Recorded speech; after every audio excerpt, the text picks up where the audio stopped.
Hello everyone, నేను మీ శిరీషాని. మీ పిల్లలు చదివింది త్వరగా మర్చిపోతున్నారా? ఎంత చదివినా కూడా వాళ్ళకి గుర్తుండట్లేదా? ఎగ్జామ్లో సరిగ్గా ప్రజెంట్ చేయలేకపోతున్నారా? ఎందుకు కొంతమంది పిల్లలు త్వరగా మర్చిపోతారు అంటే, సరైన పద్ధతిలో చదవకపోవడం, ఫోకస్ చేయకపోవడం, పదాలను మాత్రమే గుర్తుపెట్టుకొని దాని అర్థాన్ని తెలుసుకోకపోవడం, రొటీన్గా ప్రాక్టీస్ లేకపోవడం వల్ల కొంతమంది పిల్లలు చదివింది ఈజీగా మర్చిపోతున్నారు. So don't worry, I'm here to help you. కొన్ని టెక్నిక్స్ యూజ్ చేసి మీ పిల్లలు చదివింది ఈజీగా గుర్తుపెట్టుకుండేలా చేయొచ్చు.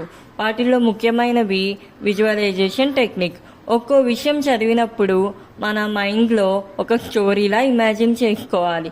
అప్పుడు పిల్లలకి చాలా ఈజీగా గుర్తుంటాయి. అలా కొన్ని టెక్నిక్ యూజ్ చేసి ఇలాంటి ప్రాబ్లమ్స్ని సాల్వ్ చేయొచ్చు. Thank you. For more information please follow me.